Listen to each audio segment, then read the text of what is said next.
What an amazing journey we've been on. This is the 7th weekend in this journey, beginning way back on December 1st. You remember that last year? Moons ago. December 1st, we began with the first Sunday of Advent. And we began this 4-week journey of preparation. Maybe outside of church you were Christmas shopping and decorating and celebrating and partying. But here in church we kept on saying, easy, easy, patience. We're waiting. And so you kind of get this, hurry up, slow down, hurry up, slow down. And it goes back. Patience, patience, people. For the Lord is coming. And then we came to Christmas, and it was a great celebration. We had all these people that were here to celebrate, the kids that came up and did the Christmas pageant at the 4 o'clock Mass, and this great celebration of time, and a whole lot of energy, both here in church and at home, the flurry of unwrapping presents, the joy of seeing family and friends, Feast of the Holy Family, the Feast of the Epiphany, the showing of God's might as given in the love of His Son. And now we wrap up that journey in the Feast of the Baptism of the Lord. Jesus has come into His own and is baptized by John in the Jordan. This evening, Luke will be baptized by Deacon Bill in our new baptismal font. An opportunity for him to enter into this. But as we heard in that first reading, come to the water. We sang it, come to the water joyfully. Because it's in this that all kinds of opportunities are opened up. All kinds of possibilities are opened up. As Jesus is baptized at the beginning of His ministry, what's going to happen? Where's this going to go? What's going to happen with all of this? We don't know at that point that Jesus will go on to heal. Jesus will go on to feed the 5,000. Jesus will go on to teach and to preach. Jesus will go on to suffer and to die.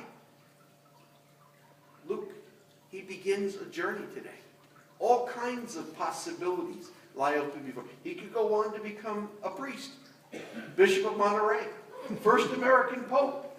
He could go on to become a happily married husband and father. He could go on to become a banker, a farmer. All kinds of opportunities and possibilities lie open before him.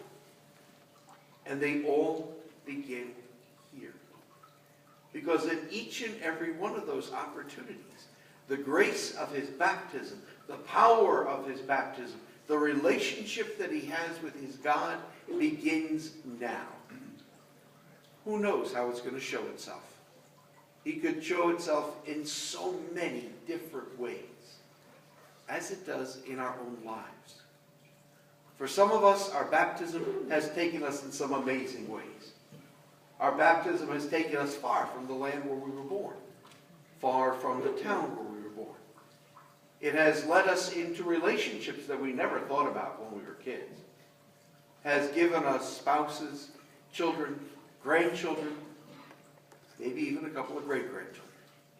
It's given us friends that we never thought we'd meet. It's given us opportunities that we never thought we had.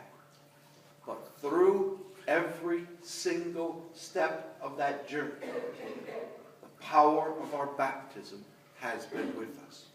It's not by accident that you can hear the water running in our baptismal font.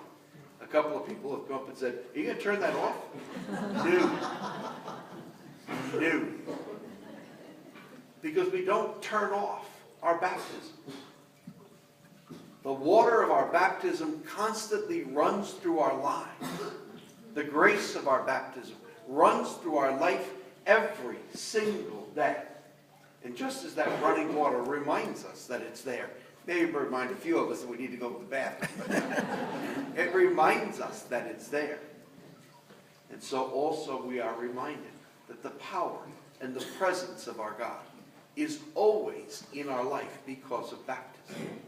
Who knows where it can take us? No matter how old or how young we are, we still have journey yet to do. And just as beginning next week, we'll move into ordinary time. and Deacon Bill and I will go back to plain old ordinary green.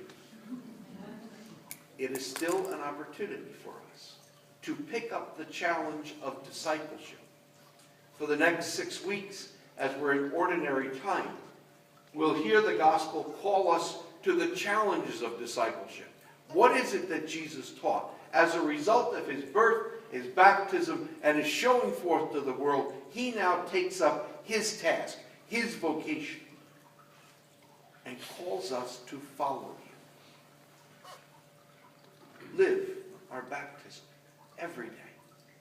Our baptism flows in us every day. What does it call us to do today?